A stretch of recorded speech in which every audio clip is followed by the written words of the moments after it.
adesa wolo he ni oba aka ne kejeke ya ne egbeji akwete akwa ni oula nm kwetru jimoni maneke wolo ne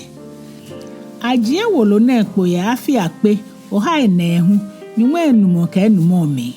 ni fese achake hi efio na sa ka dumo woji ahie afi akpe ohai na ehu ni nwe pa o ka etemi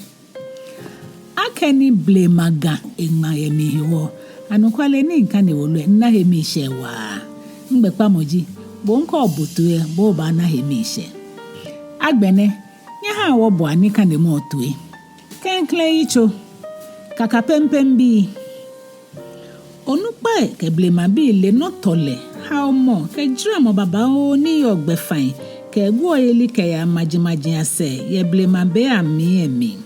be ami ni oko pe ke lori ke okete ke be woshiponji ne eko no ne ke be ne ami ishona bi gwo yelo etere onwo ke lo ke akoya se taka kwa pen achen krobo ka shente gbe neke ni ame ya ho ni keje amemi nkwa amese ke ba amemaji ami amehu amehehe okomi ni bi taka ble ankani amada ke ni eni short ekrokume pi ke ba medija akusun ke wonja mo mashikpen die nche neke be na mi gbomogbe ke ha wojin ke mancheme ni gbo ayara fe mo mashin wa die nche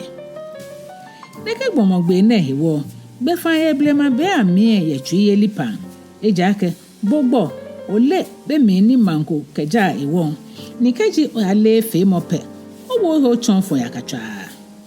dromo na neke blema dum ni chumo ne eje shipoji nkome anukra shiya koma mi ehela mo na kwa agboke mo shinlolo tamoboni akwete akwa sande na echon wo akwete akwa ji oblanyo hie waloko ni chuni yeblema be ami me dije nyungo ni chunlo ekome kenye osudoku ke krobo majin ka krowe ami ameshio ni amehoho nyumowie mo wojin bibi kome ni chon nyumowie mo shishi fan ye ganwie mo mi eji oblanyo na enu nchome fe ye hodase papa shiba jogba nke ha mo fe mo ni asa ehi ka shi hu jogba ni no fe no ni abatu awede iko no pepepe ni keji ni chumoko ni hu echu ole jogba mbo ni keji abana mo mi shohi ni ha shahi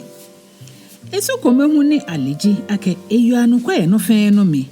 noko ni ake hale ni hie pa no jio achunle ni boni ale ni ahon ni ahe ni ache no ahale jio na noko ka heko ni moko beje ni sa efon heko kwapa jio lo moko keshika lo noko bashile na eke ha enu nchome ekojio akwete akwa kese da mo lo ni ake bashile lo ni inaka he ni ehi na sa etoe ha enu nchome pepepe ni ta abu ihe noni wo esupapa ne obon ji ake eji oblanyo ko na eshi onyumogbeye ni ebo enyumoja mo he moden ke he wale ke nye mo fe ne ke enyumoja mo supapa ne he wo enye kwe ne na ke aye mo kwa mi ne yeje ni ewie ha mo ni ayola mi akwete akwa sukrokro ni aliji ake osato mumu be mi nkra na no kweye na eke edinni esumo enu nchoma hesa na aka ha legbe na titriko yeneke enyumowie mo nyemo kehia mo nuchumo na emi neke su ipapa esroto ni ayo ya akwete akwa mi na ha enu nchoma esumo esani baba o ni ameyo ake keja kegbe he titriko ha le ibanye hie na ka ngbe he pepepe boni tomoko bang shi aso akwete akwa kometo peje oblanyo ni fata osofwe nyungo ni chulo ene ahelo da bida loni aleji oblanyo nkrokome ka onupa e baba o ni bo enu chumo po dani afole fata osofwe ene ahekechu oni chief no fe no ni ploji shika na ka abo abe ake wona ene fan ye jengbome ahe akwete akwa na ni menu chulo ekoji ehi e kale ni elekra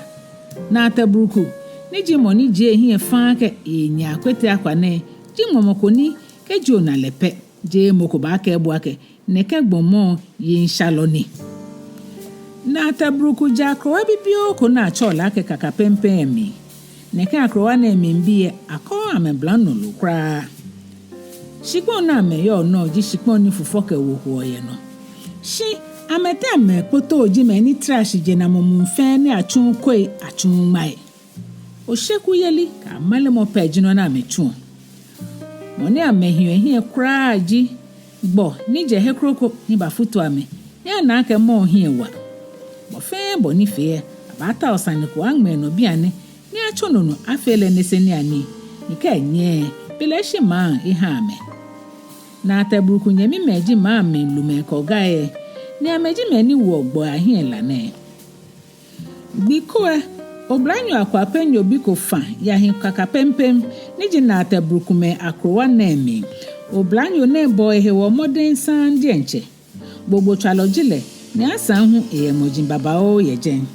akwa penyo bi ne ni achole kwa mianse ne le aka ehe wa ne enwo mambi na akra ni ameminto ehe nga ponehi oblahi abi ko meye akrowa ni amehaje ajokra na tabruku nyemi ko na achole ashale bu ehe ni lelo kejwen lo fi akrowa mi mbi efe shikejo na gbomo je mokoba ke wake ye mone na tabruku pepe ne hwefio ni keji inato nyo shige nte no ni epa ifai hale shi ebo epo nehi be fe be ni ashale ke mo ngbasane ne bele ta agbenu ne ba chon ne ba kwa mi ansan shi ne ke nokunoko akaje bie ke mi ya kwa pen lelen ameni ne shansa no shi etenson bikwe kwa mi ansan ya gbogbo akrowa mi ni yoyo ni je oblayo ko ni kele yo shin akome kele nye ya jelegbe keke ni yoyo fun eneke ko ba hemoyele no ko keba ansan bilake tamameni neke he keba yoyo to heke oh na fe no na iyo ansan bilake wake anyonye yeli no ko ton chi kra alo yoyo ke mesanene ansan to he ake yo nu ansate eche kekenite niji na tabruku ngamaku nyeminu niji mancheko eshi bi ate mokome chon ya cha yoyo abahale nekele ya fin bona ewie eshi kwa mi ansen ha beni chon ne bele mancheko eshi bi kroko mefe ekpe yete asa no checheche mancheko le potienche yemi ni achoneke akpane awokwa mi ansane ni le no etashi ne yisane ake ma feche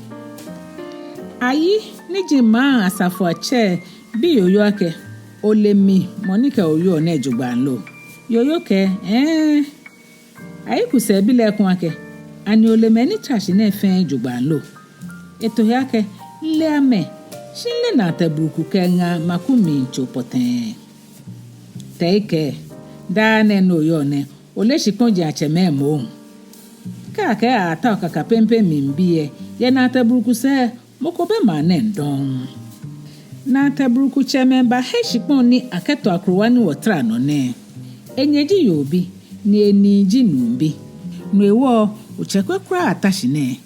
kewo agbene ka onale hefe he no le ake ucheni ni ebi ife onyemmeni manentu ke na tabruku che hoe mokomoko hodon ke chufafemo bleme hoite ashale hu babon egbe anfe ne mu eke ebe na akpe kra ke yoyo ba aka ake ile na tabruku menjo eji ake yoyo hi eme mambi a ichikunle ebe ale wekume ke meni ji mambi foji shi amro ne gbo inita o ma no ya koe mo ekefe echeme ke wekume ni elenume aminche jogba sakli bonte ewo ye moshi mukroko moshi mo ya wo ye ashale chibenke yoyo ni awetue koni wie mo fe wie mo ni himejien kele ba wie ebomode ne bo ametue ejake gbohe ni ayo agbene kole niji manche fontaine ni ko ne wie keke ni taike wie mo bon uchiami lo mohamo koni eshe yoyo den bona ka oblanyo ene amro ne manche fe manche ni o mankomie no ne ta o ni kan twi no ji emane yo no ya ke shishi bi ahwere mo ye gwo ye ligbe fan Esmohu ni keji ahwe keji achima ta akpasa ha ma mbiye ya mekeme keshinle papa hewo ene hewo ame kaka pempem bi ne hu bogboy ke mambia hewo moden ake ameke mo fe mo ahinshi jogba koni keji amete amemajiano ameka me je mo aya asomwa noko no le bele ejun fe mo keshinle papa me ni wo ke gbo ene hion ele buli ke kolo eni woji ke woni wo fi ona kan ameya no ameko ake wo eche kra ni homo yowo ejano no hewo keji ameba ni hemo yewo jajano ne ken ameme oke ashe ogbeke na ashimi koni atua ni bi atun ya ha me ke ya memaji ami keji oko hie wo mie bodi encho ba na ke oblahi ni yo ma na mie nya ni chumo kra bonisa ni neke ansane ni jigbone lemon eba hundu ademo ka mankani mo ni wo mambie mo wo ya ngo wo ya hio dan wo ke wo bi na ni yo no ewo ansa ke chon fe onopo ekecho oblahi mpo ake ame ya ka gbomo fe mo na so hewo ame man ya hie eme amehi shi amekun amesho ogbo ya no tomo alagma ikun ye inshona ni agbene enele ake echenkra ni baya iji ake ba fe ohiwo nnoko hunda ni baya shi wo fe wo na bono okele ehishi jogba no sumolo ha ni wo osusu ake imeji ba ya abu koni okana nnoko kejeden ni bohu okehe ohiwo nnoko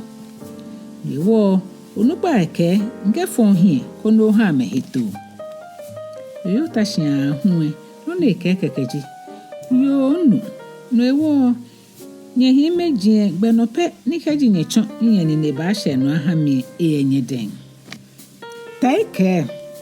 himeji eke amenu bono ke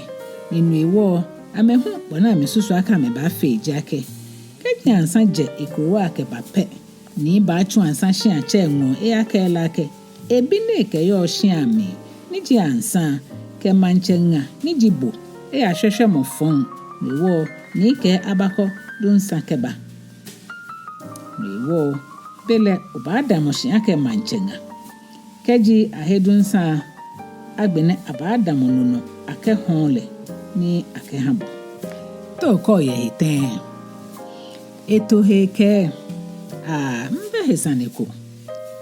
ni boni yo fe neke mambi ya fe ko me wonu ni ledi enche eleye itu ake ikele besaneko kra ene shiga me bu abeko ake keji ochu apasa chone odun lo fun wi lo ene hewo ke fe se oba na boni yoyo ke mambi e di enche atensa ni ba ha ke boni ina ya pa ha ye yimfon ni ameto ya ansa he hewo wolu ekenkle yichwe na agbene